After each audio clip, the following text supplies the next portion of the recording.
औज़ु बिल्लाहि मिनश्शैतानिर्रजीम बिस्मिल्लाहिर्रहमानिर्रहीम।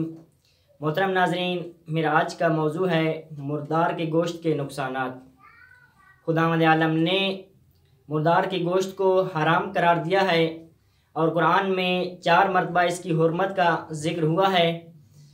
एक मकामात में से खुदावंद आलम का इरशाद है कि इन्नमा हर्रमा अलैकुमुल मैतता वदमा वलहमल खिंजीर वमा उहिल्ला बिही लिगैरिल्लाह, कि बेशक उसने तुम पर मुर्दार को हराम करार दिया है और खून को हराम करार दिया है और सूर के गोश्त को हराम करार दिया है और उसको हराम करार दिया है जिस पे अल्लाह का नाम लेकर ज़िबा ना किया गया हो। तो यहाँ पे जो हमारा मौजू है वो मुर्दार का गोश्त है कि खुदावंद आलम ने जो चीज़ें हमारे लिए हराम करार दी हैं वो चीज़ें हमारे लिए नुकसान का सबब हैं, इस वजह से हराम करार दी हैं। और ये इशारा अहादीस में भी मिलता है और जदीद मेडिकल भी इसको साबित कर चुकी है कि मुर्दार का गोश्त नुकसान का सबब होता है, बीमारियों का सबब होता है। इमाम सादिक अलैहिस्सलातु वस्सलाम का इरशाद है, अम्मल मैततु फ़इन्नहु ला युद्मनु अहदुन इल्ला ज़अफ़ा बदनहु व नहला जिस्मुहु व ज़हबा क़ुव्वतुहु।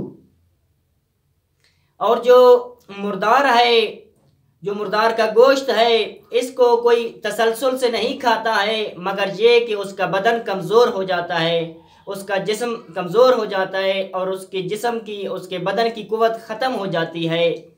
और जो उसको नुकसान होता है, मनक़तअ नस्लुहु, उसकी नस्ल मुनक़ते हो जाती है, उसकी नस्ल ख़त्म हो जाती है। वला यमूतु आक़िलुल मैतते इल्ला फ़जअतन, और जो मुर्दार खाने वाला है वो मर्ग नंगहानी से मरता है, अचानक उसको मौत आती है। इस तरह एक और जगह पे किसी ने पूछा इमाम अलैहिस्सलाम से कि फल मैततु लिमा हर्रमहा, कि मुर्दे को क्यों, मुर्दार को क्यों हराम करार दिया गया है। काला सल्लल्लाहु अलैहि, इमाम अलैहिस्सलातु वस्सलाम ने फरमाया, फ़र्क़न बैनहा व बैन मा युज़करु अलैहि इस्मुल्लाह, ताकि पता चलता रहे, ताकि फ़र्क मालूम होता रहे उसके दरमियान, यानी मुर्दार के दरमियान और उसके दरमियान के जिसके ऊपर अल्लाह का नाम लिया गया हो। इस तरह बाद में फरमाया कि वल मैततु क़द जमदा फ़ीहा दमु, कि इसमें क्या हो जाता है, खून मुंजमद हो जाता है, मुर्दार के अंदर खून जमा हो जाता है और मुंजमद हो जाता है, जम जाता है। व तराजा इला बदनहा, और बदन की तरफ लौट जाता है, वापस चला जाता है। फलहमुहा सकीलुन गैर मरईन, और इसका जो गोश्त होता है वो सकील और संगीन होता है, इसको हज़म करना मुश्किल होता है और ये नागवार होता है खाने के लिए। क्यों? लिअन्नहा युअकलु लहमुहा बिदमिहा, क्योंकि इसमें क्या होता है, इसमें गोश्त को खून के साथ खाया जा रहा होता है, इस वजह से ये क्या होता है, संगीन और सकील होता है इसका हज़म करना। तो इमाम अलैहिस्सलाम ने यहाँ पे इसके हराम होने की 2 इल्लतें बयान की हैं। एक इल्लत मानवी, यानी क्या कि इसके ऊपर चूँकि अल्लाह का नाम नहीं लिया गया होता इस वजह से, और दूसरी इल्लत क्या है, क्योंकि ये बीमारियों का सबब बनता है, नुकसान का सबब बनता है, इस वजह से ये हराम है। उसके अलावा जो जदीद मेडिकल में भी ये साबित हो चुका है कि नुकसान का सबब बनता है।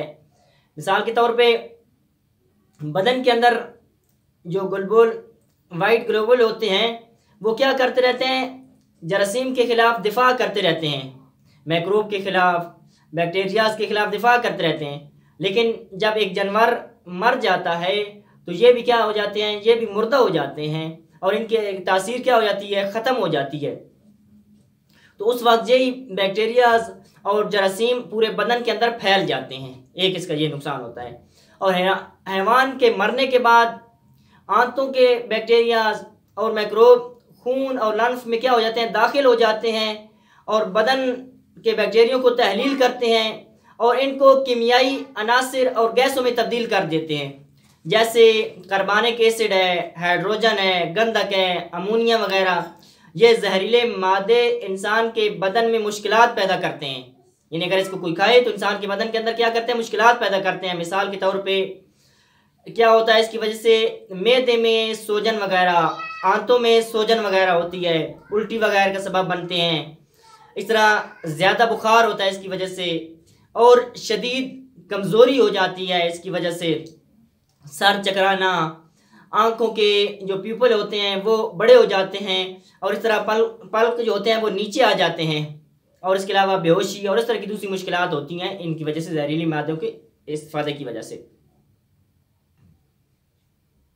और इसके अलावा ऐसा गोश्त जिसके अंदर से खून ना निकला हो तो वो खुद, जैसे इमाम अलैहिस्सलाम ने कहा था, तो वो खुद जो है ना बीमारियों का सबब बनता है। ख़ास तौर पे ऐसा जानवर कि जो मरीज़ था पहले ही किसी जहरीली मवाद की वजह से, जहरीली बीमारी की वजह से मरा हुआ हो, तो वो मज़ीद क्या हो जाते हैं, मरने के बाद उसके जो जरासीम और मैक्रोब होते हैं मज़ीद कवी हो जाते हैं, अतः वो आग से भी क्या होते हैं, आग पे पकाने से भी ख़त्म नहीं होते और बीमारियों का सबब बनते हैं।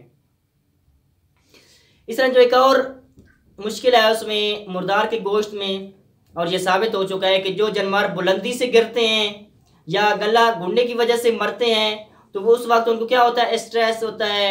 उसके अलावा उनके दिल की धड़कन तेज़ होती है, और लैक्टिक एसिड जो होता है वो आज़ाद हो जाता है, जिसकी वजह से उनके अज़लात सख्त हो जाते हैं और उनका गोश्त खाना संगीन हो जाता है और वो हज़म जल्दी नहीं होता, ख़ास तौर पे वो जानवर जो आलूदा होता है।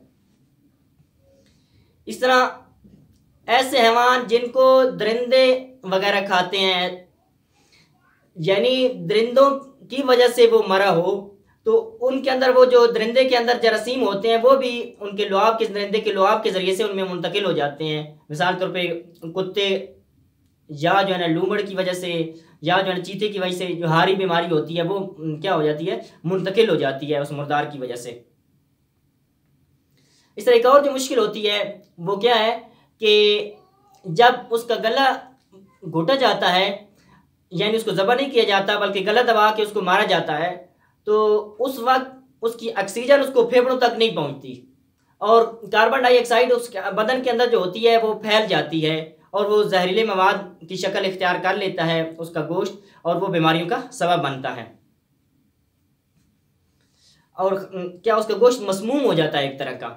उसके अलावा मज़ीद जो देखा गया है वो क्या कि जहाँ पे मैदान जंग होता है और वहाँ पे अक्सर मुर्दार पड़े होते हैं ज़मीन पे, तो वहाँ पे अक्सर वबा फैलती है, वो भी इसी मुर्दार की वजह से और मुर्दार के गोश्त की वजह से।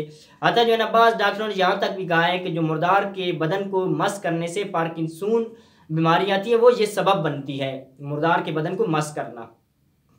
उसके अलावा और इसके नुकसानात हैं, तो हमें चाहिए कि हम इनके फ़लसफ़े को समझें और फ़लसफ़े को समझते हुए इन चीज़ों के ऊपर जो है ना, इन मसलन अगर हराम है तो उससे परहेज़ करें, एक चीज़ वाजिब है तो उसके ऊपर अमल करें। और वाकई ये दीन बहुत खूबसूरत है कि जिसके पीछे फ़लसफ़ा पोशीदा है और मसलत के तहत है। जो चीज़ जिसमें मसलत होती है वो हमारे लिए वाजिब या मुस्तहब होती है, जिसमें मफसदा होता है, जो नुकसान का सबब होती है, वो हमारे लिए हराम या मकरूह हो जाती है। तो परवरदिगार आलम से दुआ है कि परवरदिगार आला हमें इल्म के साथ अमल और अमाल को इखलास के साथ बजा लाने की तौफीक अता फरमा। अल्लाहुम्मा सल्लि अला मुहम्मद व आले मुहम्मद।